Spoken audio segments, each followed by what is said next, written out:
Welcome back, fellow Illumineers, to be our guest. A little low energy today, unfortunately. The reason being, if you haven't seen the post from yesterday, the reason why this video was delayed is that, unfortunately, I screwed up the recording with our guest's Rules of Villainy. So, thankfully, was able to somehow capture the last half of our video, but the first half was corrupted. So, unfortunately, you're stuck with me for the first half. Yeah, been moping about it for the last day or so. We recorded it late on Friday, and it was fantastic. It, with all love and appreciation for the rest of my guests, it might have been my favorite episode. We just had such a great dynamic going, especially in the first half. You can imagine the energy starts to kind of wane a little bit in the second half. You know, you pour so much into it for so long, and then it kind of peters off a little bit. Still think the last half was a lot of fun, but the first half was great.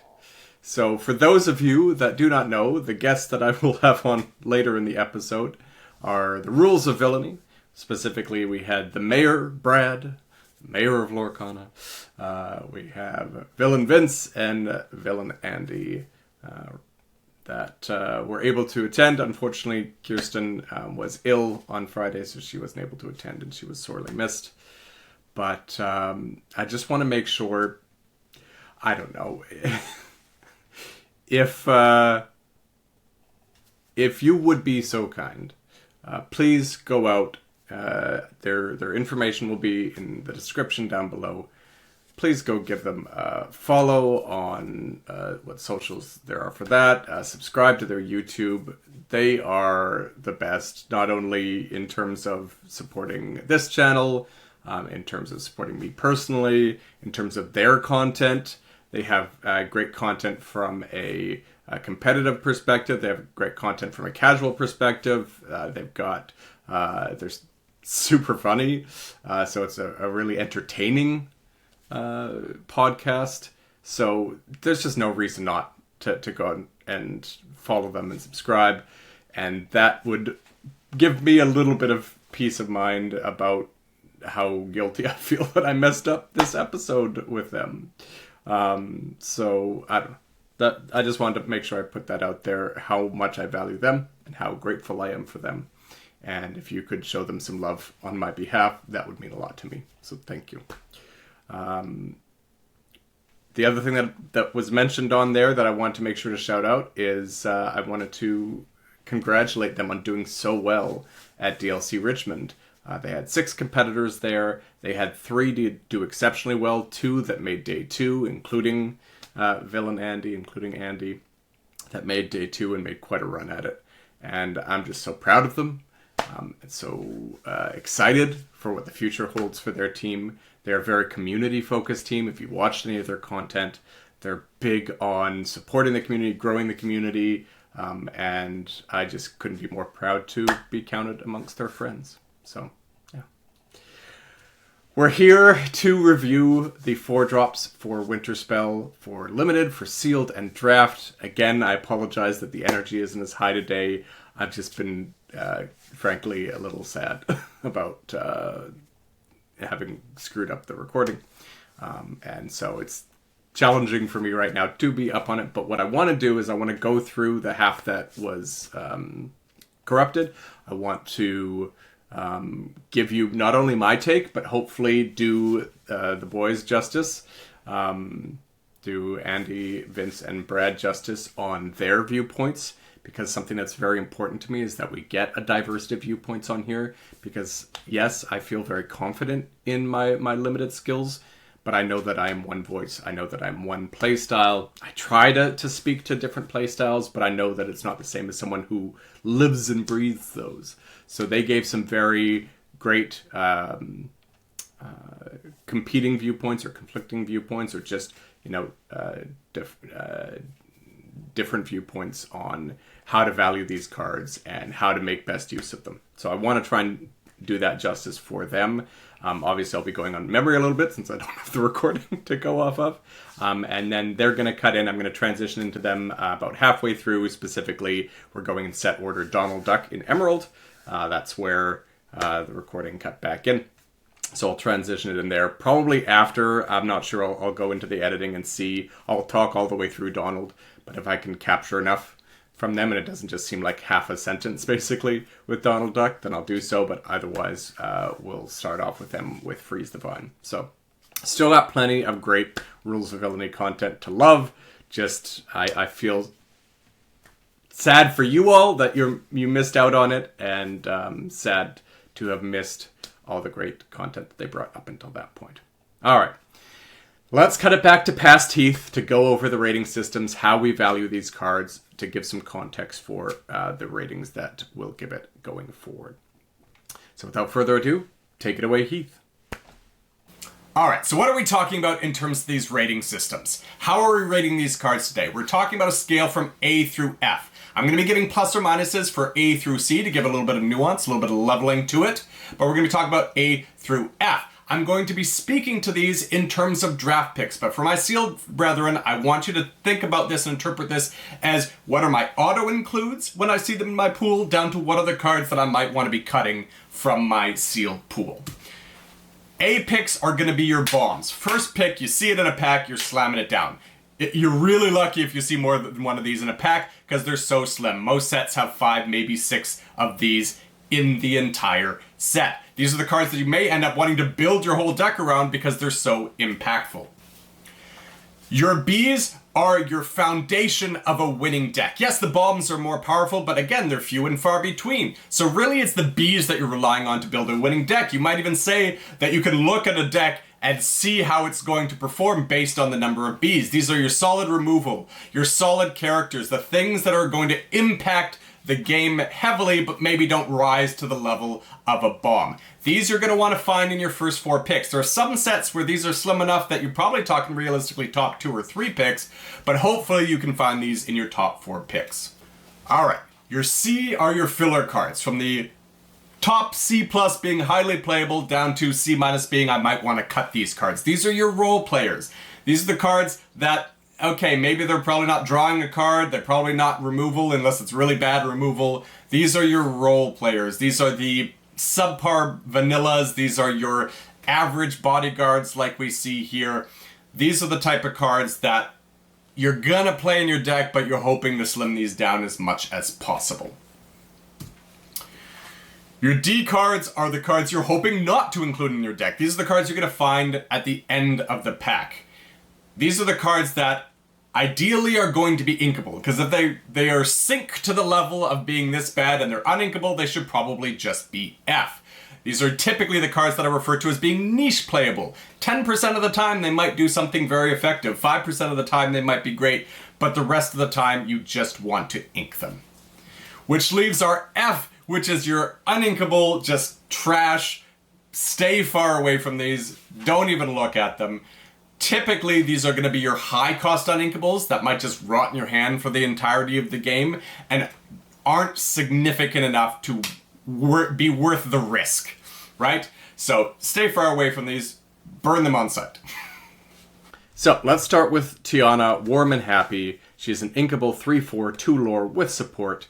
And as we went through this, the kind of resounding feedback that I got from the boys, and they all kind of felt this way, is they really value support highly. They see this as an exceptional way to keep control of the board, both to stall your opponent out to, hey, my opponent doesn't really want to quest into or exert into an opposing Tiana, and that holds a really powerful force for them.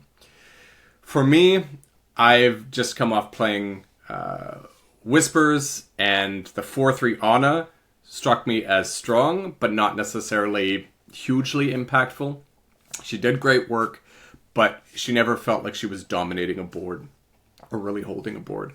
So I kind of pushed the rating down for everyone.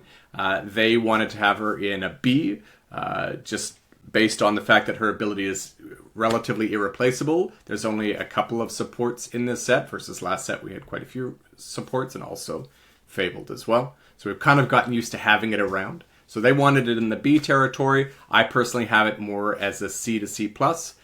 So we ended up having it saying kind of it was in the low B to high C territory. I'm going to put it up here for now because that's where it started. Spoiler alert, it ends up getting bumped down a little bit just based on the quality of cards at the 4-drop spot. But I just want to, again, kind of echo what we had it at before. This bears mentioning as we go through these. The 4-drop spot in Winterspell is very stacked. There is a lot of quality cards at 4. So to an extent, we start kind of rating these in a vacuum, but we try to adjust them as we go, which is to say, you know, when we're saying Bs are in the top 4 picks in the pack, right? It's hard to say that there's endless Bs at 4-drop because you can't possibly have those two things be true at the same time. So as we rate these, we might speak to it being kind of low B, high C, put it in low B, and then drop it down if we just see an influx of Bs, which is ultimately what's coming. All right, we've got Nakoma waiting out the storm. She is an inkable 4/6 1 lore vanilla. I think we all fairly universally agreed that we like this body over Tiana. Not maybe all of us, but I think 3 out of the 4 of us did.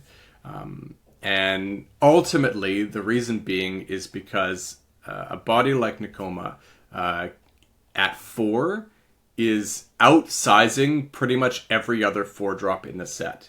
In fact, I think other than 1, technically 2, she is outsizing everything in the set. So this allows her to quest a little bit more freely at this point in the game because there's not really much that can take her out. And in fact, even at 5-drop, we established that there's not a lot of bodies that can take her out. They exist, but there's not a ton of them. And she's going to be able to challenge really effectively with that 6 willpower and take out pretty much everything 4-drop and below. So she's very effective, so we put her above Tiana in that kind of B territory.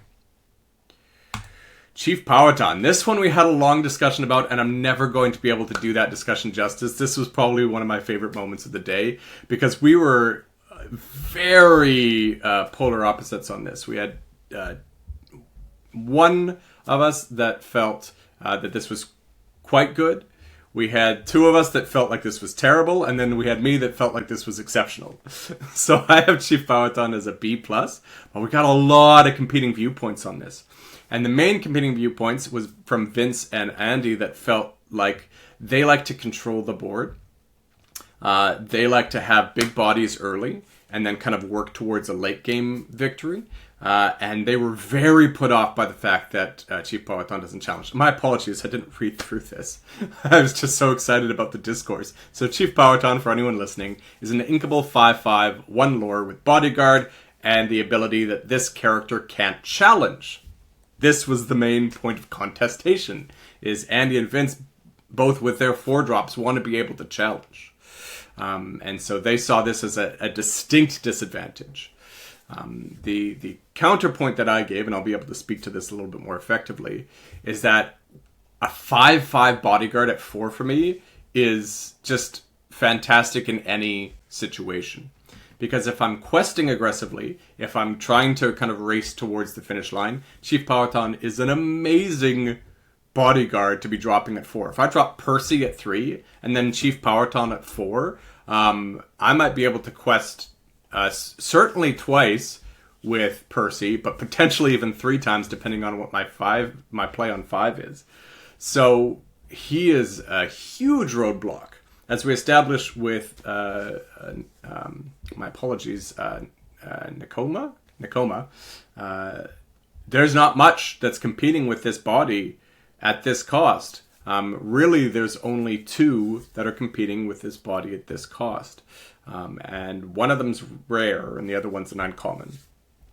So he's going to help really well in that situation. But I made a counterpoint to the we want to challenge, we want to control, to say, even in a control situation, a body like this is great. Because with my characters that are big bodies, the downside if you want to call it that, is I've got another 5/5, right? I challenge into your 4/5, right? I get a favorable challenge, I'm happy. But then you can take your 1-drop or 2-drop and run it back and challenge back and remove my character. I've still got a 2-for-1, right? I removed 2 of your cards for 1 of mine. I'm still happy, but it's maybe not getting the most out of it. Whereas if I've got Chief Powhatan blocking the way, and I can run another big body into your slightly lesser body, and you can't run something small back into it because of this big bodyguard in the way, I can now run this big strength body back into another one of your sizable characters. So this is where a good bodyguard in front of a challenging character can also be an advantage. And that the kind of analogy that I gave to the boys is, to the guys, sorry, is that a body like Chief Powhatan at 4 cost is effectively like giving your other characters evasive, right? It effectively keeps them from being challenged. Now, obviously, with evasive, we know that other evasives can challenge them, so it's not quite the same. But in limited, there's so few evasives going around that your evasives kind of feel like they can't be touched. So Chief Powhatan gives a similar feeling where the rest of my characters can't be touched. So even though I can't challenge with him, it'd be great to challenge with a 5/5. I'm great at having a 5/5 roadblock in front of the rest of my board.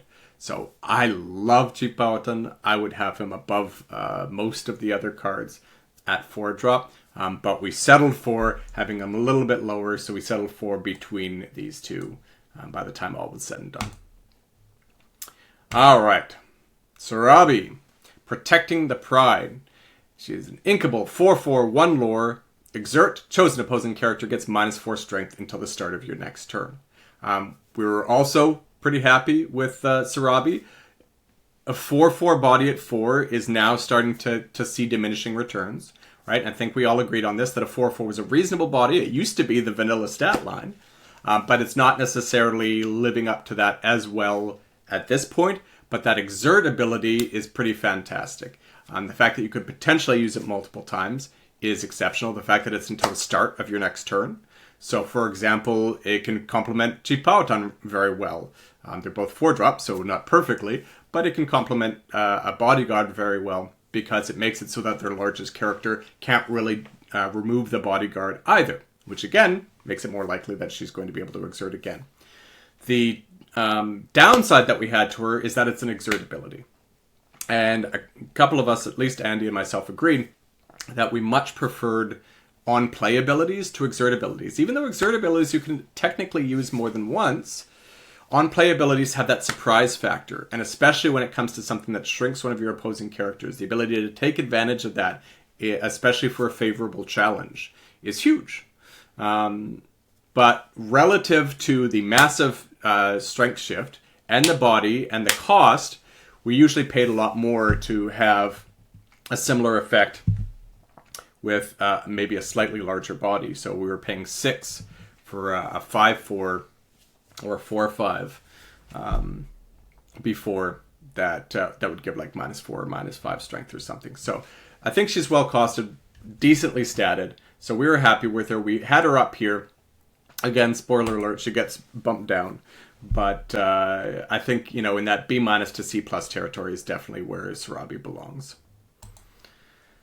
Bambi, Ethereal Fawn, Inkable 3/5, 1 lore with boost 2, and during your turn, whenever this character exerts, reveal a number of cards from the top of your deck equal to the number of cards under him. Put all revealed character cards into your hand, put the rest on the bottom of your deck in any order. This is another card that I felt like had such a dynamic conversation that I'm really sorry to have missed it, and I know I won't be able to do it justice, but I will try.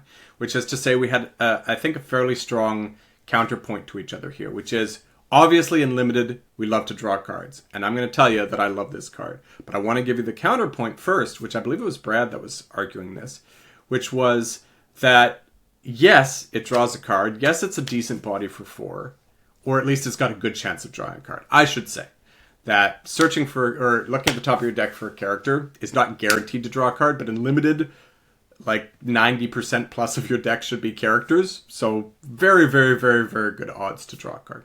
So let's just play under the assumption that it draws a card for now, just for the sake of the ease of conversation. So yes, it draws a card. Yes, it's a decent body. But with the boost 2 and being on 4, it's kind of clunky in terms of what does my next turn look like? Do I really want to be boosting for 2 and then only playing a 3-drop? Especially since we know the 3-drops in this set are pretty mediocre. So I think Brad brought up a good point that although this is a good card, it's really kind of slow. And it may mess up your curve a little bit when it comes to those 1 through 5 plays. And I hadn't actually thought about this before, but Brad kind of brought it out, which was, I think this is more of a 6-drop, which is to say you probably want to play this on 6, boost it right away, and then the next turn boost it one more time and exert it. Because he's right. You don't really want to be playing this on 4 and then playing a 3-drop with this boosted on 5. Unless you've got some smoke and 3-drops in your hand, you probably don't want to do that. So I think that's a really fascinating point. I think it is really important to note. That being said, I think that the good argument is, and the argument that the other 3 of us gave was, even with it being slow, it's so powerful, so great, it's so good value, that it's really hard to say that you would never take this very highly. So, notably, this ability triggers on exerting. You can challenge, you can quest, you can sing a song, any way that it is exerted. Now, it has to be on your turn, so we're going to cover a little bit later how there's ways this could get exerted on your opponent's turn. Has to be on your turn, but any way that you exert Bambi, you trigger this. So that's great. And again, the fact that you reveal the number of cards and take that many characters means that you could potentially draw 2 or more cards with this. Fantastic. So I think that this is more of a 6-drop, but you play it on 4 or on 6, you boost it, next turn you boost it again and exert it, and you're probably drawing 2. That's fantastic, right? And if you can protect it at all, there isn't a lot of bodyguards in this set, unfortunately, but there are some. So, on 7, on turn 7, you boost this and play Chief Powathon as a bodyguard. Maybe you don't even ink. Maybe you do, depending on what characters you draw. Great, right? So, yeah, I really like this card. I think it is a high B. And I would love to take this. This is a super rare, so you're not likely to see it, but I would love it. Wisdom of the Willow. Uninkable action for the rest of this turn. Whenever one of your character's quests, you may draw a card. So, most importantly, play this first before you quest. This was another really fascinating debate. I say that half of the video was there, but I think even though we got through half of the cards, I think the first half was probably longer, because there was such great debate on this. Because, at first glance, I'm envisioning drawing 3 or 4 cards off of this. That feels really good. But there's a lot of good uninkables in this set, and it is very slow. It's not affecting the board at all. It's potentially drawing you a lot of cards, but also in a set with terrible 1-drops. On curve, you're probably not wanting to play this on 4 because you probably only have a 2 and 3-drop.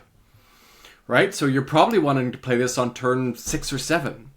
So it's really important to note that although this has a high ceiling, there is inherently risk in that maybe you can't be questing, maybe you've got to be challenging, right? Your opponent's gotten ahead on lore, and you have to be challenging, especially since you might have sat back on your characters for fear of them getting banished because you want to draw a bunch of cards off of them. Right? It's uninkable, so it could rot in your hand a bit. Like, there's enough circumstances where this is a brick that you can't just value this super, super highly. So this is one of those cards that I mentioned, and I think we all kind of agreed on this, that the first copy of it, you probably value pretty highly because the ceiling is so high. But I think you almost don't want a second copy of it. So I think the second copy is really bad. So I might value the first copy along with Bambi at like a high B. I would probably say maybe below it, but right around there. Whereas the second copy you might not even want to play, or might be a very low C, right? Because having 2 of these, that's extra risk.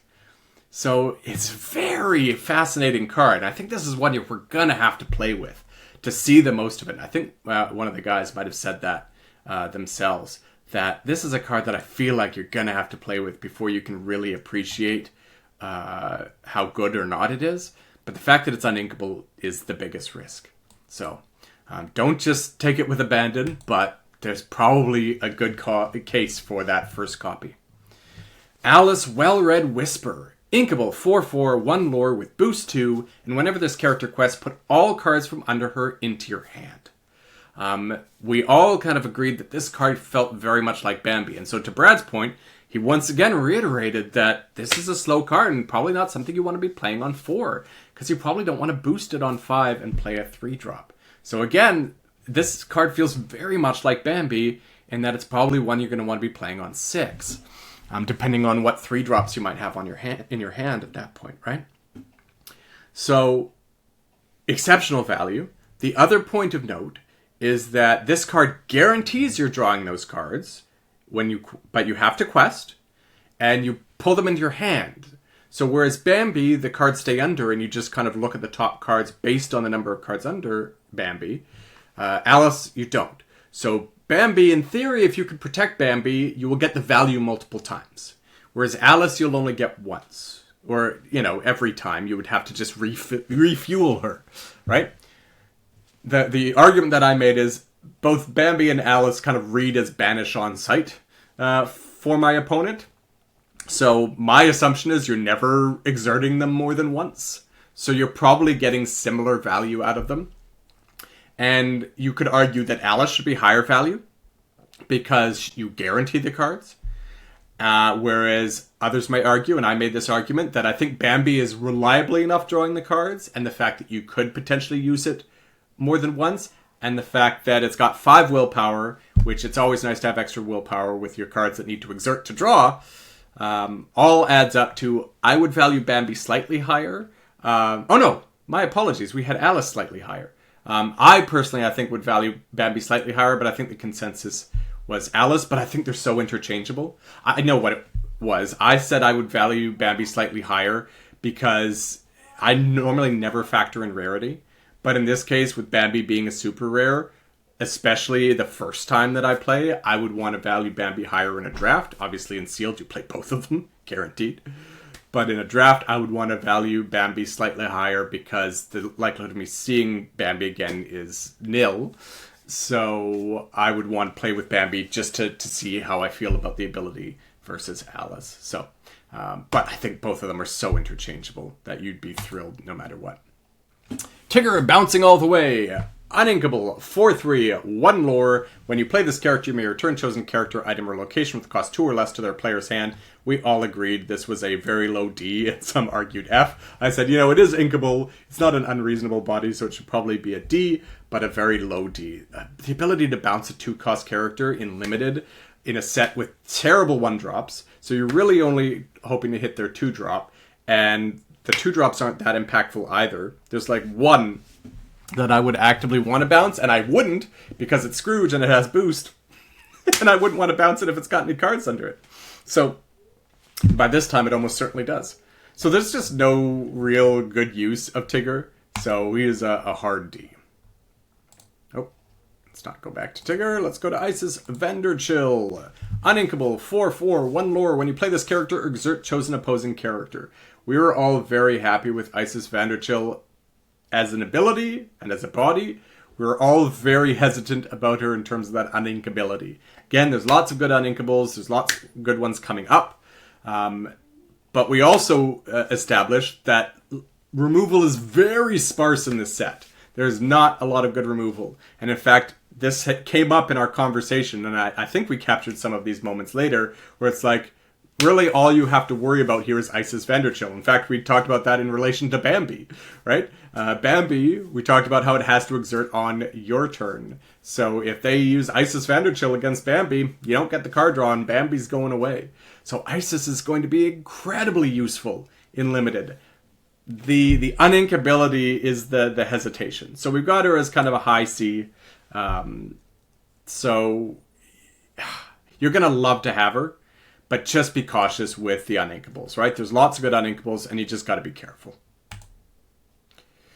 Christoph, Icy Explorer, uninkable 4/4/1 lore. When you play this character, if you have a character named Anna in play, you may put a card from chosen player's discard on the bottom of their deck, and once during your turn, whenever a card leaves your discard, draw a card. So obviously, if you've got Anna and you play this, great. But there's only 2 Annas in the set. One's a legendary and mid at best. The other is bad, a bad 2-drop. So there's really no time that you should have an Anna. Yes, there are other cards that put cards from the discard under your opponent's deck, or under a player's deck. But most of those you shouldn't be playing either. So really, this is an uninkable 4/4/1 lore vanilla, and so that is an F. Okay. Sven, Leaping Reindeer, uninkable 2/3/1 lore with Rush, Challenger +3, and Evasive. Just a smorgasbord of keyword abilities that we love to see. And everyone was on board with Sven right from the start. They love Sven, and rightfully so. Rush, Challenger +3, and Evasive is all exceptional. Everyone pretty much wanted to put it in A, but I bartered them down a bit, which is to say, and I think they all agreed by the end, correct me if I'm wrong, gents, but the downside is that it's 3 willpower. So with Rush, with Challenger +3, what are you actually running into the first time you play Sven with the Rush that isn't banishing him? Now, Sven is going to get rid of a lot of characters that are troublesome, right? But it basically just makes him mid-removal at that point. The thing that I love about Rush, and what I explained, was I want to try and get a 2-for-1 with Rush. I want to surprise you with a decent-sized body that removes something slightly smaller, and then you run something else back into it, and I get a 2-for-1, right? Whereas Sven will take out something relatively large, 5 willpower. You know, even at 5-drop, that's probably taking out almost all of the 5-drops in this set. But that's about it, right? Because you'd have to run it into something minuscule. There's very little in the set that matters with 2 strength, right? In limited, the bodies are a lot bigger. So chances are this is running into something medium size and getting banished, and that's it, right?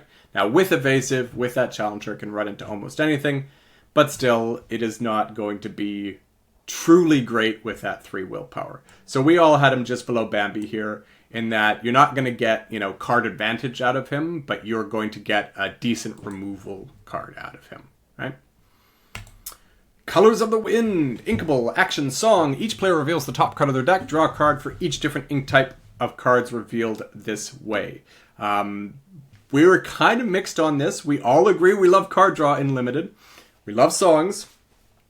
We were mixed on kind of where it should be. Some thought it should be really high. Some thought it should be kind of medium. I think we all settled on kind of mid-B for this because it is effectively a slightly higher cost Friends on the Other Side. In a format where you're playing all 6 colors, very good chance that you're going to draw 2 cards off of this. There's no double ink cards in the set, so there's no chance that you're drawing more than 2.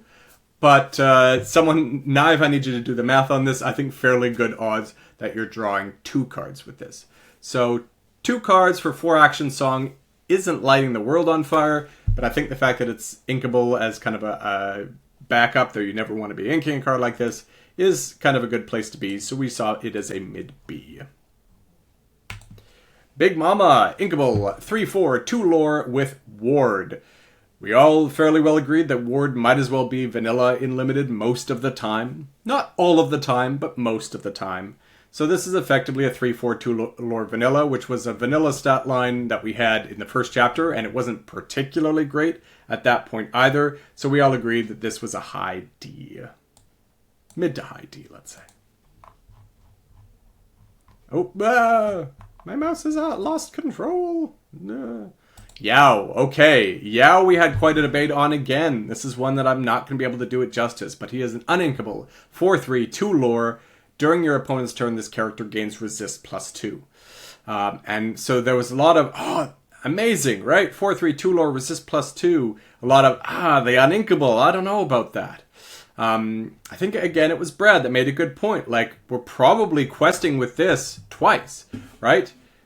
Looking at the bodies at 4, especially on the play, maybe not on the draw, but on the play, we're definitely questing with this twice, right? There's almost nothing that can take it out on your opponent's turn without like a severe investment. They'd have to run two 4/4s into it somehow to take it out. So Yao is going to be resilient on the play for a turn, but because it's only resist on your opponent's turn, it diminishes the value of resist. And for me, and I think mostly the rest of the guys agreed by the end, resist is most useful on your turn, right? I can take out a 2-strength character without taking any damage. I can take out a 4-strength character and survive to tell the tale. That's when resist really matters, right? And then obviously on your opponent's turn, it matters as well to kind of keep them from challenging back in and finishing it off. But just being on my opponent's turn, when there's a lot of big bodies, especially at 5-drop, that are going to take this out and be a favorable challenge for them, right? Have the 5 strength, have more than 4 willpower. It's not going to survive for very long, and that resist +2 is going to be trumped fairly quickly. So, and we've got Tiana as well that can trump the resist +2 on here. So the fact that it's uninkable, if this was inkable, I think we'd have it quite a bit higher. But the fact that this was uninkable dropped it down to kind of a mid to low C for us. I think we had it at a mid C, but I think by the end, again, spoiler alert, it drops down quite a bit. Goofy, Ghost of Jacob Marley, uninkable, 4/4/2 lore with boost 2. When this character is banished, each opponent chooses and discards a card for each card that was under him. Another one that we had a pretty good debate on, which was, how are we possibly going to value this discard? We've already established, we actually talked about before now, and it didn't come up. So I'll use this as a time to talk about this, because I think it was worth saying, and will lead into this conversation, that you have to be aware that there are 2 6-drops that come in an uncommon in this set that make you discard a card, that make your opponent discard a card, right? They're uninkable, so I don't like them, and you're going to learn that in a couple of days, but they exist, and there will be players that will play them. There are players that will value discard very highly. I think it's a risk, because there's a chance by the time you get around to their 6th turn, if they're on the draw, that I don't have any cards in hand. But this is important to know. And this is important to know because we've talked a few times about holding cards back. Wisdom of the Willow is a prime example. So you got to be careful. If you got a really powerful card that you've been holding on to, you've been sandbagging, and you want to make sure it's not your last card in hand when your opponent's about to go to 6 ink. Right? Because there's a very distinct possibility that they play a 6-drop that makes you discard it. So don't hold on to that too long if your opponent's about to go to 6 ink, right? Especially if this is a best of 3 and you're like game 2 or game 3 and you know they've got it in their deck. But even without, you just got to tread carefully. Now, don't completely burn your whole gameplay to avoid a card that they might be playing, but just be cognizant of that. If you can avoid it, do avoid it, right? If you can hold a 1-drop in your hand and ink next turn and play that or something like that, then do that, right? All right, this leads into the conversation of Goofy because we're talking about the value of discard, right? Because we've already established the 4 costs with boost 2, we might want to be playing this on 6, at which point the discard is probably irrelevant. And I argued that, this is something that I probably do want to play on 4 because it's got a decent body, 4/4 2-lore stat line. And I might want to boost it on 5 just to try and run it into my opponent's character and force them to discard. But Brad brought up a very good point, which is, if you play this, what are the chances that your opponent is going to exert such that you could run this in and potentially take away their last card in hand, right? So, as a result, I think that was a very good point. I still think that being the 4/4 2-lore body for 4 is probably worth the 4 ink alone, but the fact that it's uninkable with so many good uninkables, everyone kind of agreed we need to drop this down to an F. So, fair enough, F it is. There was a lot of resounding voices. I wanted it above Yao, but I think that with that many voices saying it should be an F, it's got to be an F. Todd, Playful Kit, inkable 2/4 2-lore. When this character quests, choose one, either gain 1 lore or chosen character of yours gains evasive until the start of your next turn. I really, really, really like this card. Everyone else pretty much agreed. It was just kind of how much do we like it? Like B plus to A was kind of the range. We settled on A. Spoiler alert, I'm going to put it up there now. But why is that? Well, first of all, just at worst, this is going to give itself evasive until the start of your next turn. So it is effectively at worst a 2/4 2-lore evasive for 4. Inkable. Which is already really good. That's already probably in that B plus territory. I would probably put that below Bambi, but I personally would put that above Sven. I often say I would rather be the threat than be the answer to the threat. To be fair, though, this is one of the cards that Sven could take out and be very, very happy for it, right? So, I mentioned Sven's probably not taking out much with 2 strength. Obviously, Todd is one of those, but it's pretty slim.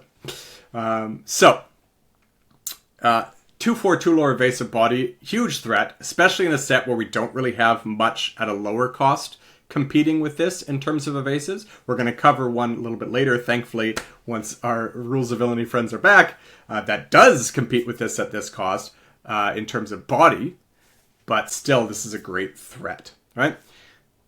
The thing that puts this over the top for me and for the other guys was it's got flexibility on top of that. Not only is this a great threat on its own, but it could also be a 3-lore quester if you've got some good bodyguards out front of it. And it can pivot between, hey, I'm questing for 2 on turn 5, but then turn 6, I drop a great bodyguard that I drew. And then maybe I might quest for 3 lore that turn and then go back to evasive once you've removed my bodyguard and so on and so forth. And then 3, in a pinch, it can give another character evasive, either if you somehow have a better quester that you want to give it evasive. Probably not, but let's say that's at least possible. But probably more likely you're giving it to a challenging character that you might need to get rid of an opposing evasive threat. Now, that probably means that Todd is going away the next turn, but it might be one of those things where just a necessary evil, you have to remove that opposing character. If they got a Lumpy on the board and you've got no other evasives, no other way to deal with it, you might need to give your 5 strength character evasive and let it take out Lumpy, right? So this is where having that flexibility is huge. So I think that absolutely puts it's in like A- territory for me. It ends up being near the top of the set for me because I think this is a pretty weak set, but it's still very strong, right? All right, I'm going to go all the way through Donald Duck. Again, this is where the gents might cut in, depending on, I'll have to kind of review what we had talked about in Donald, because it cut in right midway through. So Donald Duck, Fred Honeywell, inkable 4/4 1-lore. Whenever you play the boost ability of a character, you may put the top card of your deck under them face down, and during opponent's turns, whenever one of your other characters is banished, you may draw a card for each card that was under them. I will probably just go through this myself because it's a pretty short conversation in that it's a decent body. Again, we've established that, a 4/4 1-lore body for 4 these days is probably a D+. Maybe C- depending on your pool. But although this ability feels really powerful, there's just not enough boost cards, good boost cards, to make this reliably impactful. Which is to say, if you've got a sealed pool where you've got 5 or 6 good boost cards, obviously put Donald Duck in. But in draft, for example, chances are, unless this is pack 4 and you already know that you've got that strong pool of good boost characters, you can't really value this that highly because it's not likely to do anything. If you've got 1 or 2 boost characters in your deck, the chances of seeing them at the same time in the order that you want to see them, if you play this out on turn 4 and you had the 1-cost Hercules and he'd already boosted him, but he's already been banished before Donald Duck comes out, it's not going to be as impactful, right? So this is where Donald Duck is one that very much depends on what's in your pool. So I had him as a low C, kind of high D. I think by the time we came in, he was still here, but I think he dropped down to D fairly quickly. So I'm going to try and go on memory and say that he was here. But yeah, he's kind of a trap. Let's be frank. I know the legendaries you're going to take in draft because he might be valuable or he might be useful and constructed. So don't get me wrong. I know you're going to take him for that.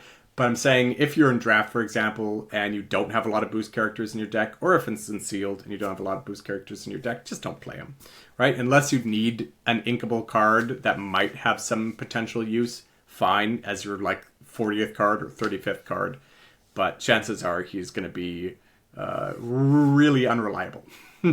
All right, with that, I'm going to cut it back to the video that has already been recorded with our friends at Rules of Villainy. Again, don't forget to go give them a shout out, show them some love, subscribe, follow them, whatever the case may be, because they are fantastic, and I think you'll get a lot of fun out of being in their sphere. All right, take it away, guys.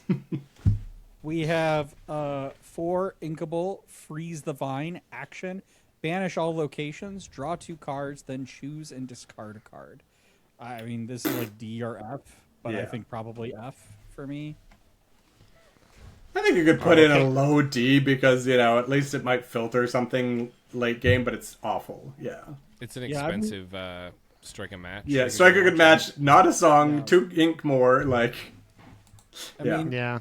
There's 7 locations. I don't think that they're going to... I don't know. The only time it's going to be good is if you're up against somebody that does play all 7. No. Hey, if they're playing all locations, you've already won, I assure you. Yeah. With the vanilla stat lines in this set, if they're playing locations, you've already won. Yeah. All right. Continuing on. I think it's Brad next? Oh, it's me. Yeah. It is me. We are on another Fox in the How card, and it's so cool. It is Education or Elimination, inkable card, action song. Choose one. Draw a card. Chosen character of yours gets +1 lore and gains evasive until the start of your next turn, or banish chosen damaged character.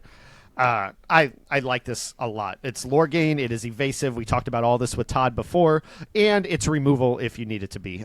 So you have the option there when you play it. I would put this high B as one of the actions that I would draft out of this pool here. Okay.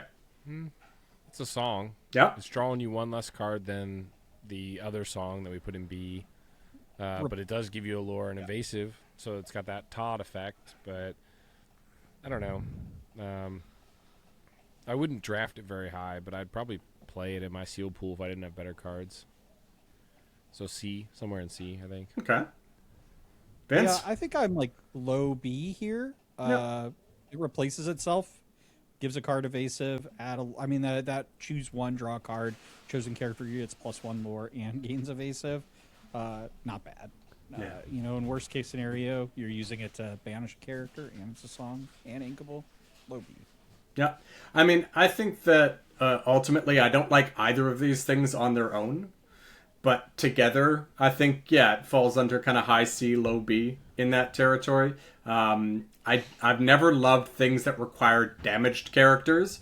But, if your opponent's got a lumpy 6/5 2-lore evasive or, slushy that we're about to see, and they challenged into something and you really got to get rid of that evasive, then, great. If you can challenge into it and draw a card and give a character evasive at the same time, maybe that's good too. I don't know, but I don't love any of these things on their own. But I think together it is valuable enough, especially in a set without a lot of removal, that I would probably put it in the same place, kind of C+, B- territory. I guess my question for you would be, where do you rank it versus Sarabi and Isis here?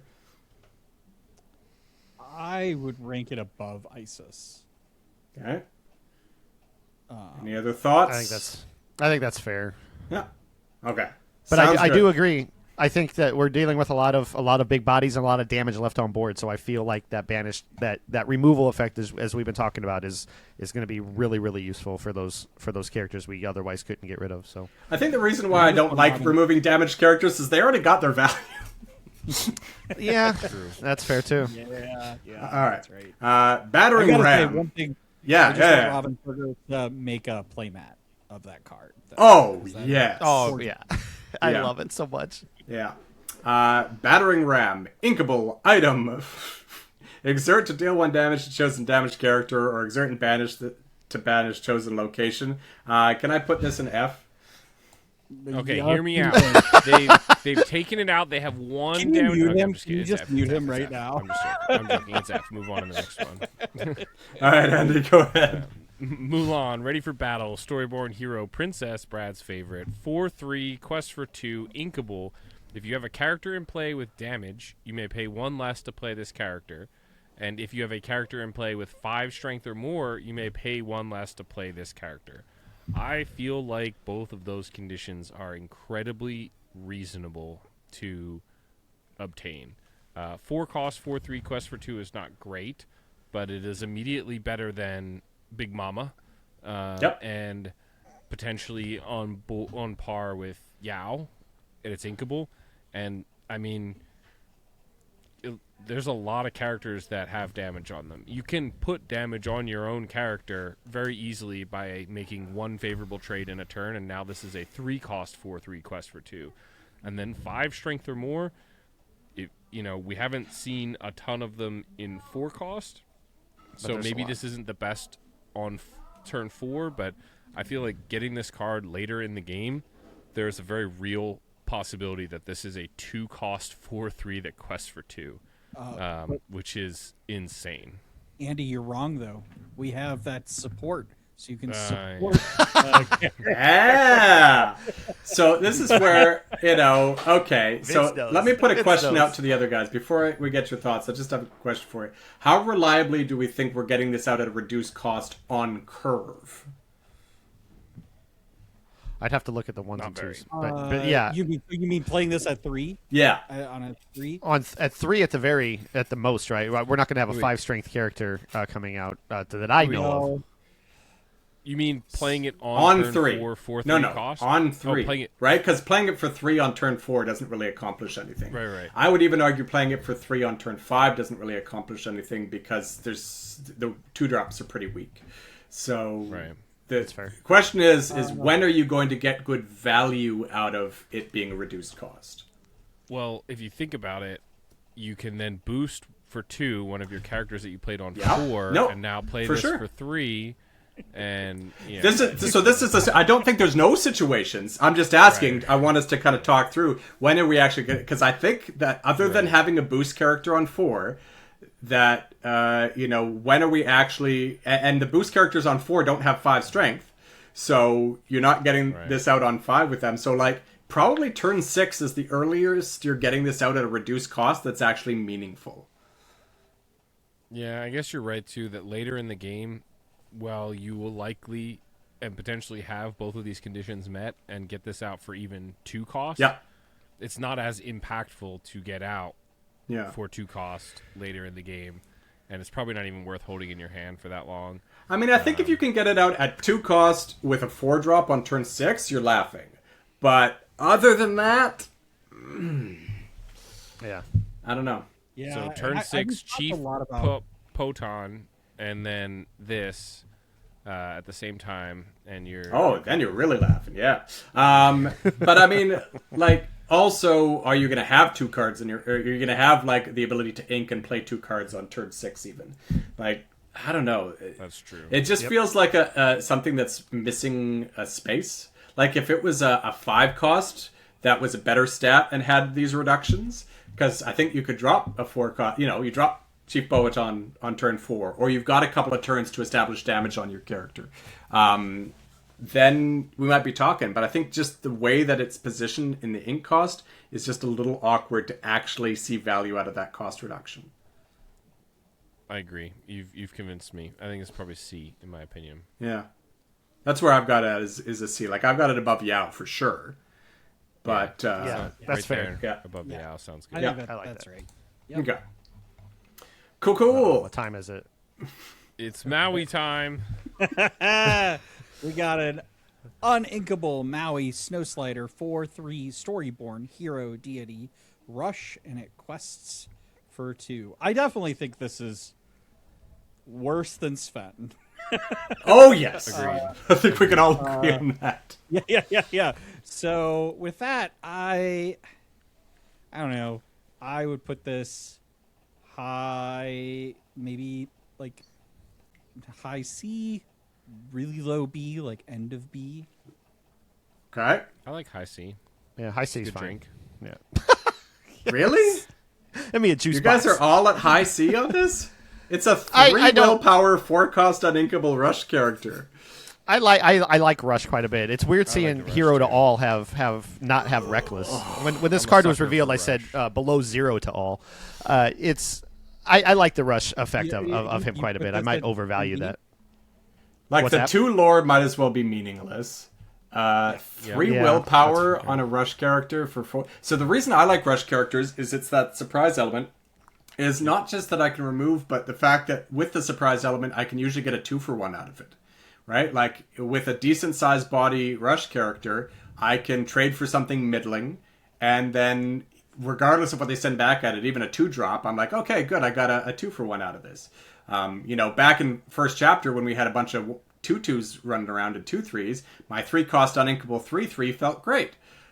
But at this point, with the bodies that we've got going on, I don't know if I'm getting excited over 3 willpower 4-cost uninkable rush character. That's fair. You've got a point. This isn't even getting past the chief, so That is the mark, right? Does it get Yeah. past the chief? We Does set it even that bar trade with the early. chief, right? Like, I think it's C tier. At yeah. I like it better than Yao. Yeah, oh, for sure. Like, we I said still C think it's tier, right? useful, but you guys said yeah. high C, low B. Oh, I was just Like, thirsty. I would probably put it around here, like, and I might even give the I edge would- to I would Mulan put based it- on inkability. I think I would put it above the Mulan. Okay. Interesting. Okay. That's fair. I just really like Rush. I'm a sucker for Rush because of the surprise factor of it. For band? sure. It's just, you're not surprising too much. They're like, okay, you just took out my card 3-cost with your 4-cost uninkable. Thanks. I've lost track again, guys. It's me. fine. We This is got the card we're all Slushy. waiting for. Yeah, Glacial Guster, 5/5, uninkable, quest for 1 with evasive.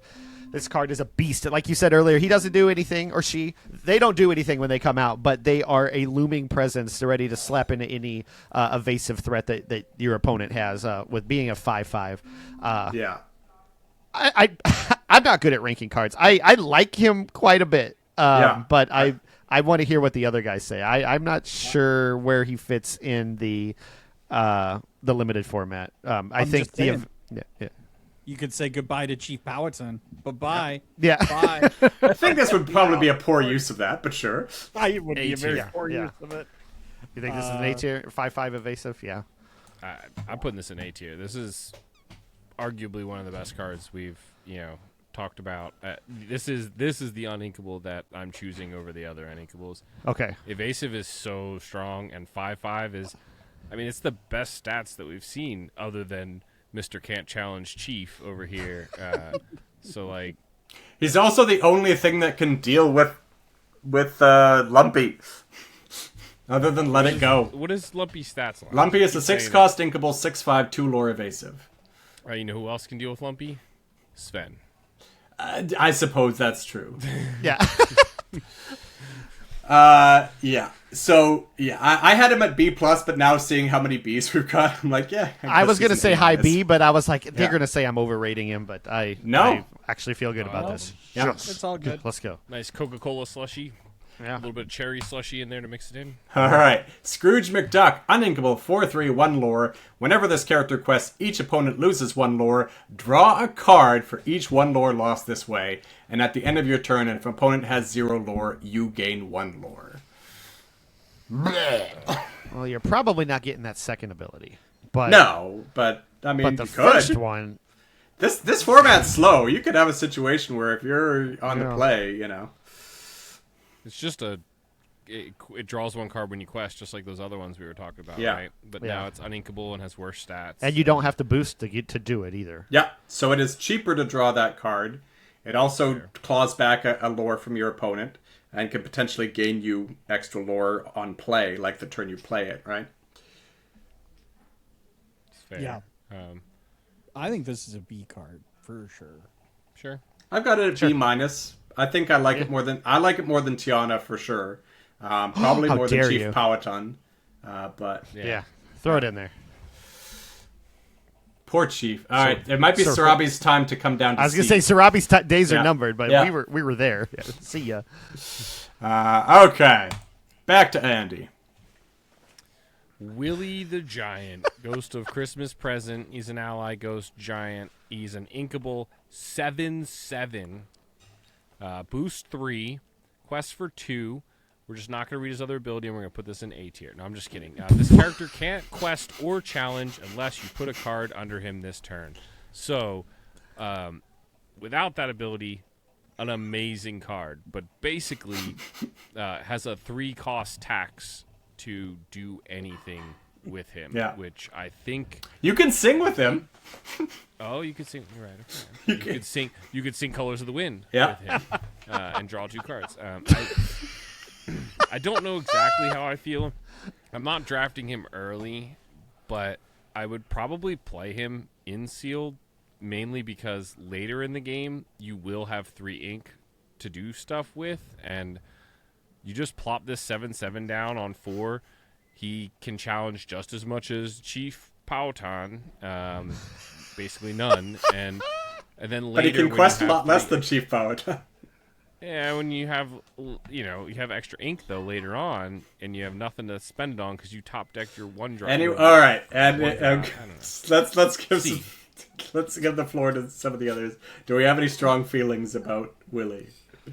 Low C or the D tier. Like I like the potential of what Andy said, but I'm not looking. I don't know that I'm looking to play him later anyway. But I can see why you would. I think that's probably fair, right there in the middle of the road. But I think most of the time, if I am taking him, I'm just inking him because I'm gonna find him way too early, and he's just gonna sit there and do nothing.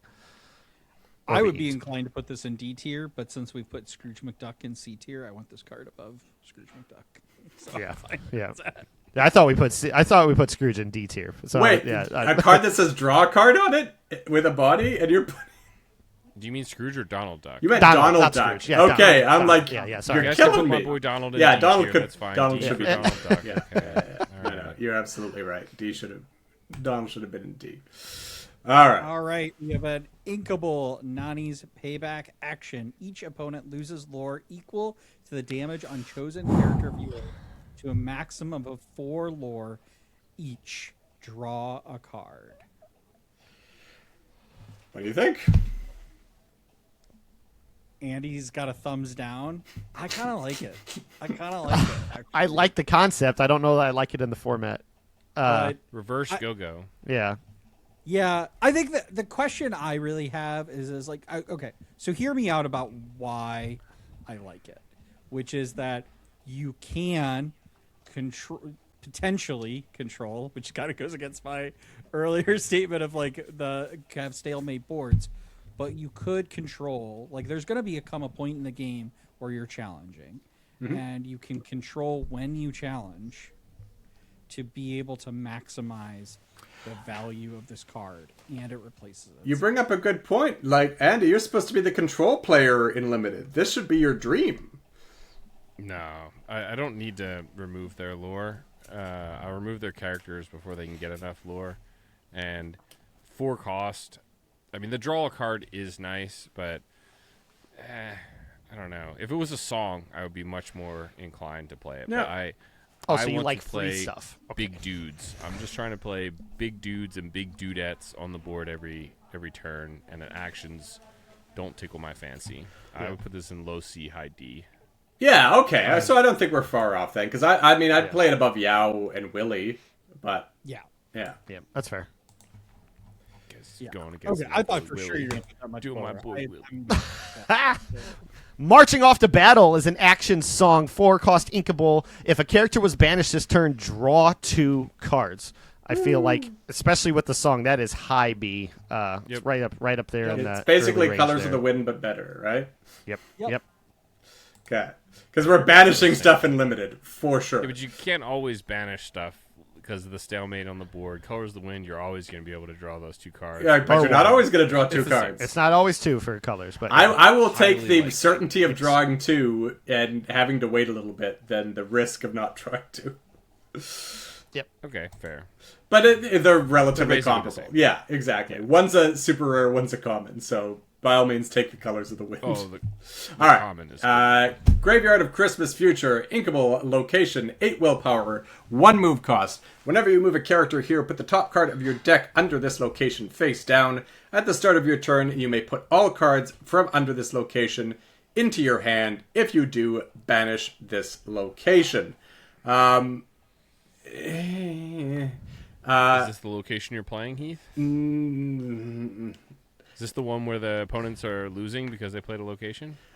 So locations are pretty much always a trap in limited. I like the idea of drawing a card, and 8 willpower means you're probably going to do it, but the fact that I've got to banish this to draw a card, yes, theoretically I could spend 6 or 7 and move a lot of characters here, because it is whenever you move a character, yeah. So I could potentially draw multiple cards if I'm moving a lot of characters here, but that's assuming it survives till the next turn. I don't know. I think that this is probably a trap. I've got this as a D. It's a trap. It's 100% a trap. When there's Doesn't a this one, play very much like Queen's Castle? Queen's Castle didn't sacrifice itself, so no. Right. yeah, but And it gained 2 Play lore him. for 7 willpower, so no. I think it's a trap because there's a 1-cost cantrip that just immediately deletes it with Winterspell, and that card has draw a card. So anybody who finds this uncommon card 1-cost is going to be drafting that. Doesn't Winterspell keep your locations from being challenged? No, even in Oh. Winterspell, in the set. He's talking about... No, he said a Winterspell. 1-cost cantrip. Yeah. He's talking Yeah. about the action. I'm Winterspell. talking about the wrong Oh, one. oh. I'm so sorry. Yeah. I'm focusing so much on the 4 drops that I'm forgetting what the other I cards still think do. it's a trap, though. Yeah. But I think it's a trap Forget that has everything I enough just said. potential that you would still include it as like your 40th card if you're looking at all Ds, like 35th card. 35th card if you're drafting, and you know there might come a situation where absolutely it might be a win more card is the problem, but win more card guaranteeing your victory isn't terrible. All right, Andy, go ahead. All right, it's time to get dangerous with Darkwing Duck, Dashing Gadgeteer. He's a Dreamborn superhero detective, uninkable 3/5. Whenever this character, we've already put it in F tier. I don't even know why I'm reading this. Whenever this character quests, you may put an item card from your discard on the bottom of your deck. If you do, you may play an item with 5 or less from your discard for free. So you need 2 items in your discard. They need to be impactful. Yeah, okay. Move on to the next one. Shout out to shave some Ninja time Harley off though. here. So, no offense there. The Darkwings are all terrible in this set. Go ahead. Yeah. 4 inkable Winnie the Pooh, Hungry Bear, 2/4 Storyborn Hero. When you play this character, you may return an item card from your discard to your hand. I mean, I'd put this in F2, maybe low D, just because it's inkable. But Yeah. Oh, this is 1 slot above Darkwing Duck. Yeah. I mean, it's inkable, so I'm going to put it down here because it's still Quest for Lore and it's inkable. yeah, It's still a Freeze body. the Vine. That's what I was Terrible thinking stats. of. Yeah. Oh, awful. Truly awful. Belle though. Hey, we're talking about awful stats. Hey she's now, a 4 hey cost. now, watch yourself. Yeah. She's a 4-cost 2/3 inkable quest for 2 Storyborn Hero Princess, and whenever one of your characters is banished, you may put that card from your discard into your inkwell face down and exerted. So whenever she's out there, you are ramping yourself when you are losing your characters. I like her overall, and I think resources in this format are good. I don't know that I'm taking a 2/3 on 4, even though she does quest for 2 and has a pretty strong ability. I'd say low C is probably the highest I'd go with her in this format, but I think she has a place Okay. in others. But maybe I'm wrong. I'm not good at this, guys. So tell me if I'm wrong here, Heath, Yep. but I feel like inking only matters up to, I mean, like, what's the most expensive card in this set? Besides, like, the, like, let's 12 say cost that gets 6 crazy, but- for the most part, but 7 Yeah. potentially. Yeah. So 6 or 7. Yeah. Yeah. Okay. But I just feel like this card, the first or second time that it works, is great. You play this on 4, you swing your 3-drop in, you make a favorable trade, or just, you just trade something, and now your card is ink, and you potentially don't even have to ink a card from hand for next turn Yep. for your 5-drop. But after that, it, like, turn 5 or 6, like, this gets less good the longer it goes on. I do not need to be inking to 20 ink like I would in potentially a normal game with control, like a control deck or something. So does quest for 2. So after you do all that, quest for 2. But I don't know. I'd probably have this in high C, maybe mid C, somewhere in there. Yeah. I mean, for me, I think I tend to focus a lot on playing cards on curve. I think if you draw this late game, she's a 2 lore body, which isn't terrible, right? That's fine, but she's not great. but on turn 4, she's basically draw 1 to 2 cards. Either that or provide a massive deterrent for your opponent for 2 turns, right? Because if you've got an opportunity to play her on 4 and crash your 2 and 3 drop into your opponents, ideally trading, right? Probably not just crashing them in just to ink. But trading with 1 or 2 of your opponent's characters on the turn you play her, great. Or if there's nothing to trade with, your opponent's probably not going to want to crash into your characters until you're up to 6 or 7 ink. So I think there's a lot of situations where she plays really favorable on 4. And so for me, I've got her in that like B- territory. Oh, wow. I've got her definitely above Tiana. Probably below Scrooge, because I'll take the guaranteed card draw over the kind of maybe card draw. But I would put her above Tiana, absolutely.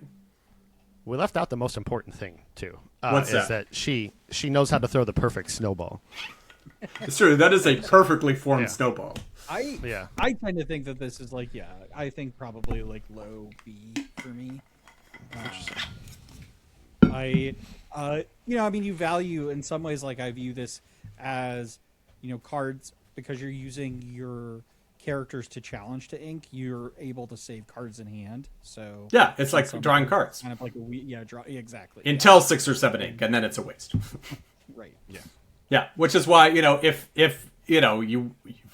you wanted to be inking all the time, then she'd be good through turn 6, 7, 8. But I think her sweet spot is on turn 4, maybe 5, but chances are beyond that she's not going to have as much value. If she did, she'd be, up here. But I think, putting her above Tiana is pretty fair, considering she's probably going to draw you 1 or 2 cards in the early to kind of early mid game. Yeah, I also feel like this is probably one of those cards that is going to be seen more, or maybe not seen more, but more likely you're going to play this in sealed versus draft. No, I'm definitely ready to draft her.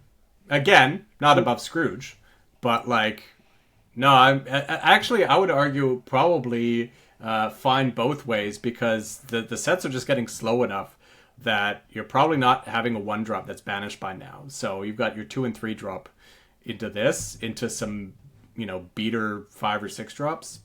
Yeah, I just think about the rarity slot here. Oh, yeah. I mean, sure. You're more likely to see a super rare out of 6 packs than out of 4 packs, yes? Well, there's probably also out of 4 packs, there's probably better super rares. Maybe. Legendary. There's definitely some worse legendaries we've established with Dear Donald there. All right. Well, based on the enchanted every time. It's a beautiful, beautiful enchanted. Based on consensus, it sounds like you guys want her more in this territory.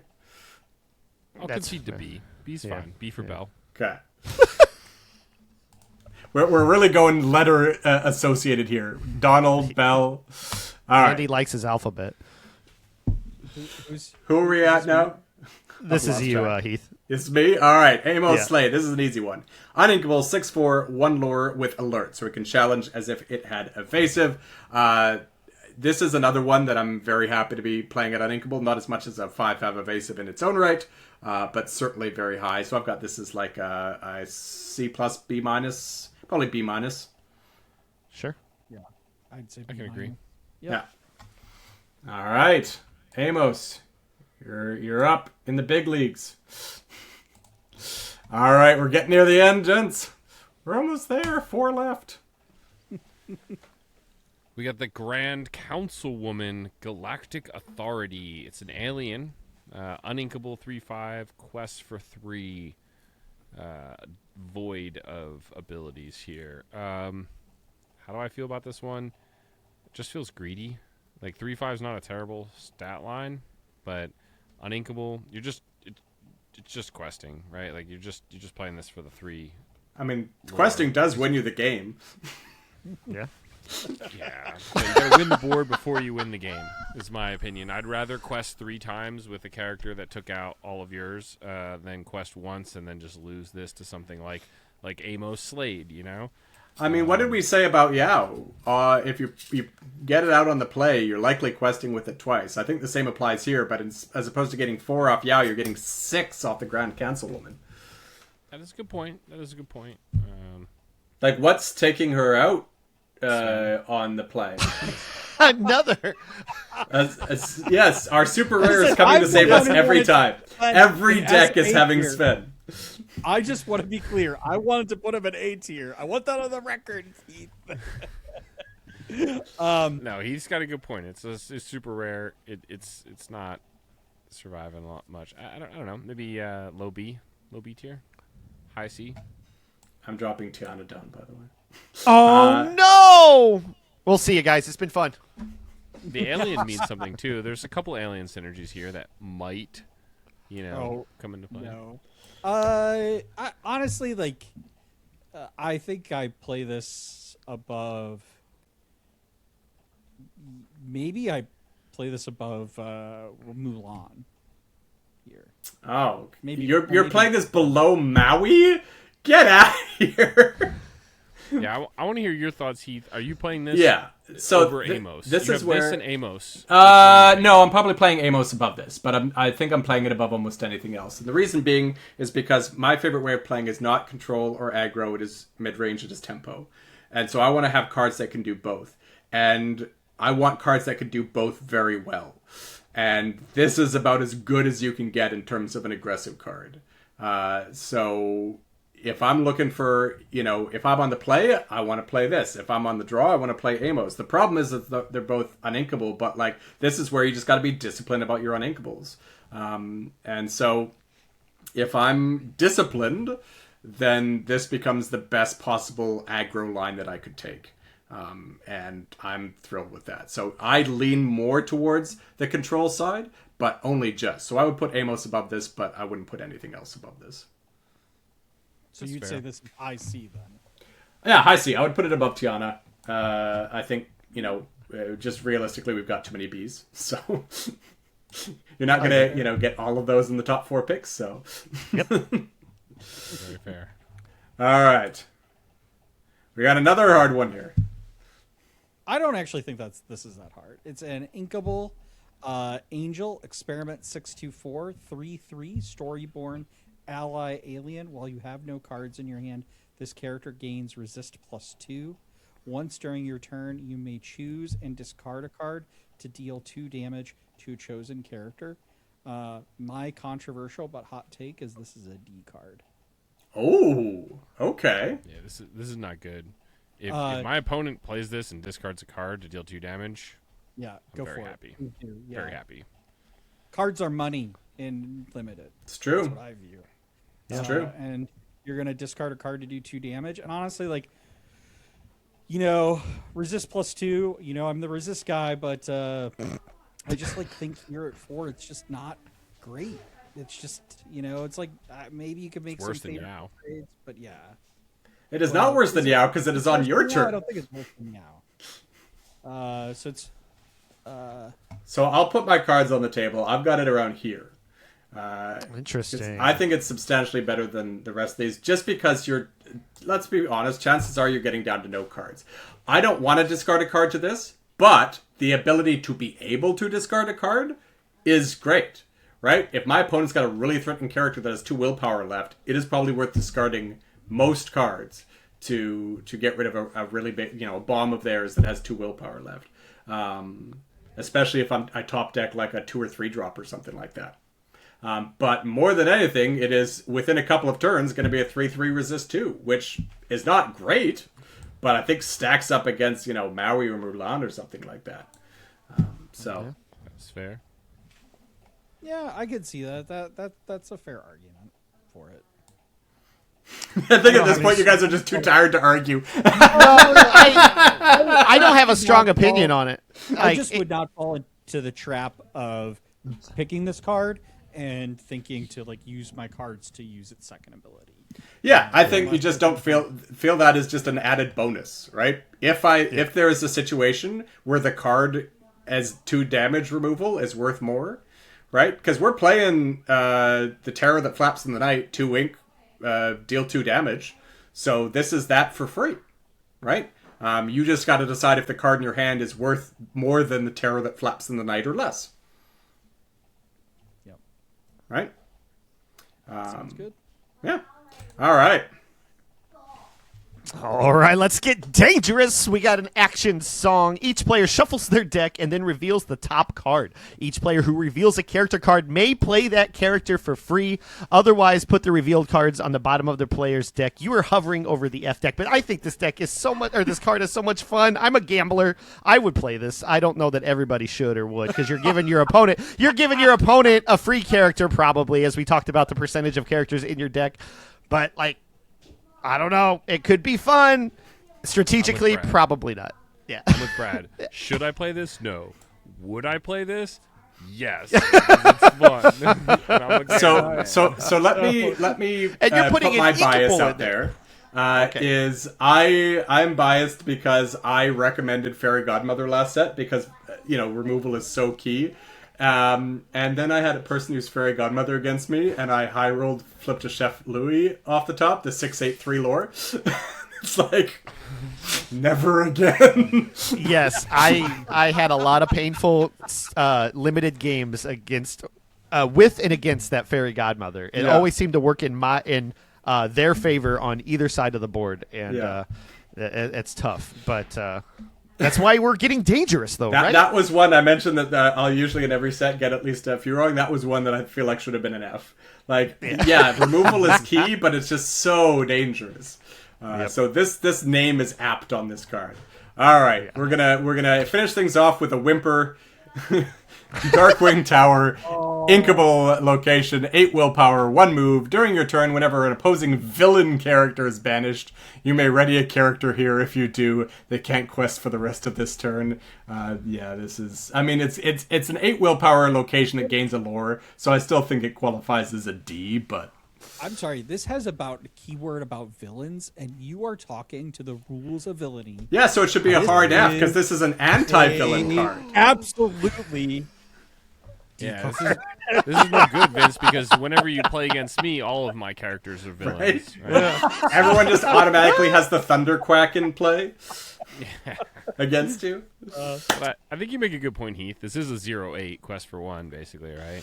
So. I mean, I had someone give that example on a 1-drop, and I'm going to push back on that slightly, even though we're wasting time on a meaningless location. But it is not. It is a 0/8 quest for 1 that comes into play exerted. And is always exerted. Yeah. Okay. So that's the difference, right? All right, we've got our tier list. I don't like the imbalance here, so Willie's going down to a D. Boy, Willie.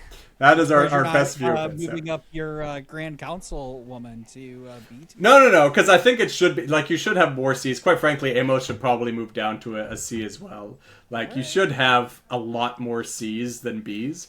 Because if we're talking about Bs being kind of top 2 to 4 picks, the thing is there's so few in some of the other ink costs. Just 4 just happens to be stacked. So, as a result, the 4 drops are where it's at, which the thing you should take away from that is that you should probably maybe, this is in a vacuum. In the reality of the pack, you should probably value 4 drops a hair less. You want a lot of 4 drops in your deck. It should be near the top of your curve along with 3 drops. But, like, there's a lot of good 4 drops, and a lot of them have decent rarities too. Like, in spite of the jokes about the super rares, we've got uncommon, uncommon, common, common, uncommon, common here. So we got quite a few commons and uncommons at A and B, and Tiana and Sarabi that could be in that conversation as well, both at common, right? So there's a lot of really solid 4 drops in this set. Yeah, I agree. Awesome. Gentlemen, thank you so much. Kirsten, it was a shame that we couldn't have you here, but we appreciate that you wanted to be here, and I hope you rest up and get well soon. But thank you, gentlemen, so much for being here. Tell them one more time where they can find you. We are at Rules of Villainy on all socials. YouTube, the platform formerly known as Twitter, Instagram, Facebook. Be sure to like, subscribe, follow, and if you, again, thank you so much for having us, Heath. If you want to win your limited matches, these are the videos to be watching. Go watch the rest of them. 1, 2, 3, 6, 7, all of them. Get them done. He had to do it. We've got Rude Rose joining us tomorrow, but yeah, check out all their socials in the description down below. Make sure you go show them some love, because this is the 3rd time they've been here, and they've knocked it out of the park every time. I had a blast. I hope you guys enjoyed it as well.